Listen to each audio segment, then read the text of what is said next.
Buenos días, queridos estudiantes. Muy bien, siguiendo con la secuencia de las clases, en esta semana vamos a hablar acerca de la crisis dentro de la monarquía española. Como nosotros hemos podido ir revisando la corona española en la época colonial y específicamente en este siglo XVIII, tuvo un gran déficit en el aspecto administrativo y también en el aspecto de gobernación, ¿no? Tuvo problemas en los diferentes tipos de características como lo es por ejemplo en la colonia peruana y como lo es también en su misma nación. Tuvo problemas con los diferentes tipos de países que existían en este entonces, ¿no? Toda Europa estuvo envuelta en una guerra la cual duró mucho tiempo. Dentro de este proceso se establecieron también diferentes tipos de rebeliones y revoluciones dentro de la colonia, la cual hicieron que España se fragmentara y que España se debilitara de manera muy considerable, y que más adelante eso también sirviera por una de las causas para la final emancipación de nuestro país. Bien, a continuación revisaremos quién fue Napoleón Bonaparte. Napoleón Bonaparte es una figura que emergió durante la Revolución Francesa y con el paso de los años se agigantó hasta convertirse en uno de los símbolos militares y políticos más importantes de la historia europea. Napoleón promovió un nuevo código civil que, entre otras cosas, prohibía los privilegios basados en el nacimiento, es decir, él no estaba a favor de los cargos hereditarios, sino que él establecía la meritocracia en el funcionariado y abogaba por la libertad religiosa, ¿no? Es decir, él quería que no existiese ningún tipo de gobernación donde el hijo tomase postura del nuevo gobierno, sino que éste sea ganado por mérito propio, ¿no? Porque en verdad la persona esté preparada en asumir algún tipo de gobernación. Consumado entonces este estratega ganó buena parte de las batallas que libró hasta que sus dos grandes derrotas se realizaron en Leipzig, Alemania, y Waterloo. Más allá del ámbito militar, como gobernante francés, Napoleón promovió este código civil que ya nosotros observamos y que presenciamos, ¿no? Bien, durante la invasión napoleónica, tras el golpe de Estado que se realizó en 1799 en París, Napoleón Bonaparte ascendió rápidamente ocupando cargos sucesivos de cónsul, ¿no? Primer cónsul, cónsul vitalicio y emperador.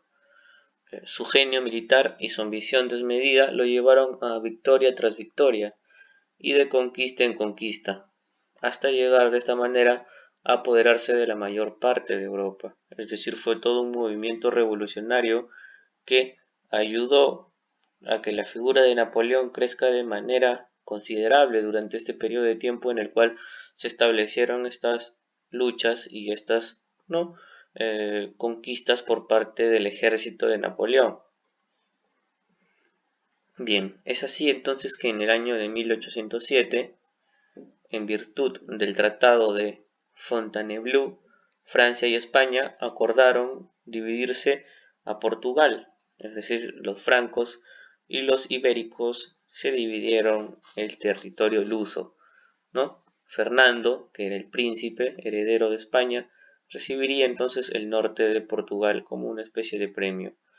Con tales expectativas, España autorizó el paso de las tropas francesas por su territorio, es decir, España no se sentía confiado, tenía confianza ya con Francia debido a ya la firma de este tratado que se llama Fontainebleau, y de esta forma Napoleón aprovechó, ¿no?, este gesto para que una vez el ejército del mismo esté dentro de España, invadiera y forzara la abdicación de Carlos IV.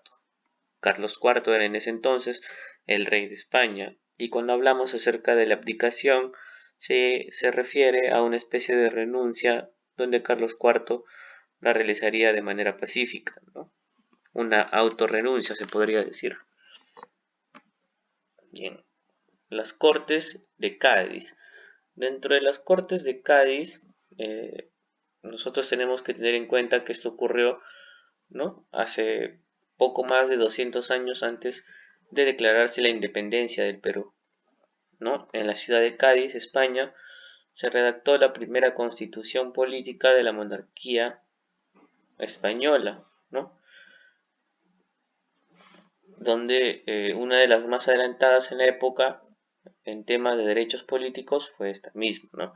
Esta constitución política de la monarquía española se redactó en esta ciudad, por ese motivo lleva el nombre. En su elaboración participaron por primera vez representantes americanos, en la misma condición que los peninsulares. Esta es una de las características importantes que nosotros observamos dentro de la construcción de esta constitución política, ¿no?, dentro de la monarquía. Esto es importante mencionarlo porque la existencia o la participación de los criollos haría ya, ¿no?, una de las primeras imágenes o representaciones que se tendrían más adelante ya con las futuras, ¿no?, separación de la colonia o perdón de los países con las coronas españolas, ¿no? En este documento se trataron temas de ciudadanía, por ejemplo, ¿no?, del sufragio universal, de la elección de gobiernos locales, regionales, la abolición de los tributos, la libertad de prensa, entre otros. Y de esta forma se expresaban un distanciamiento frente al sistema pasado. Es decir, estas cortes o estos acuerdos que se trataban dentro del Tratado de Cádiz suponían una mayor libertad, ¿no?, un ambiente más justo, más democrático para todas las personas que vivían en ese territorio, marcando ello un gran cambio respecto al vínculo que existía entre España y sus colonias, debido a la participación que éstas tuvieron de manera directa dentro de la construcción de esta constitución política, ¿no? Bien, también tenemos la Constitución Liberal. Esta fue en 1812. Además de implementar la monarquía constitucional, los liberales establecieron estas características. Una de ellas es la igualdad entre criollos y peninsulares, es decir, de alguna manera se establecía, ¿no?, ciertas semejanzas dentro de los beneficios que los peninsulares tenían sobre los criollos. La libertad de imprenta, la abolición de la Inquisición, que era el tipo de castigo que nosotros ya conocemos, el establecimiento de cabildos elegidos y finalmente la abolición de la mita y tributo. Sabemos que la mita era este trabajo obligatorio, ¿no?, y el tributo que era el pago que se realizaba, ¿no?, de manera obligatoria por parte de las personas que vivían en los colonias. Bien, dentro de las juntas de gobierno de América, los criollos de América también formaron juntas de gobierno. Si bien en un inicio se basaron en una idea de fidelismo, muchos radicalizaron posiciones y se prepararon para luchar por la independencia, es decir, se prepararon para luchar por lo que más adelante conocemos como el separatismo, ¿no?, que esto también ya lo veremos más adelante. Las juntas del gobierno en América fueron Santiago en Chile, Buenos Aires, que ahora sigue Argentina, Santa Fe, Caracas en 1810, y la de Chuquisaca, La Paz y Quito en 1809. Estas serían entonces las juntas de gobierno que se realizaron en América, ¿no?, a fin de poder, ¿no?, conmemorar o conglomerar, personas que participasen para unas futuras luchas, ¿no?, de carácter independentista. La contrarrevolución de Abascal. El virrey Abascal evitó, por ejemplo, las juntas en Lima y envió fuerzas militares que destruyeron las juntas del Alto Perú, Quito y Santiago. La junta de Buenos Aires logró sobrevivir, pero las fuerzas se enviaron a Alto Perú fueron derrotadas. La expedición de José Castelli vence, por ejemplo, en Suipacha, pero son derrotados en Huaki. La expedición de Manuel Belgrano, un argentino, derrotó a los realistas, es decir, al ejército español, en las provincias que ahora se conocen como Salta y Tucumán, pero finalmente fue derrotado en Vilcapugio y en Ayuoma. expedición de José Rondeau fue vencida por Pezuela en Viluma en el año de 1815, y de esta manera se terminaría con esta contrarrevolución de Abascal, ¿no? Bien, jóvenes, el tema que se ha desarrollado esta semana es un tema corto, pero muy importante para que ustedes puedan entender los motivos por los cuales la corona española empezó a debilitarse de manera muy, ¿no?, significante, y que más adelante esto sería una de las causas para la final independencia de nuestro país, así como de los demás países de todo el continente americano.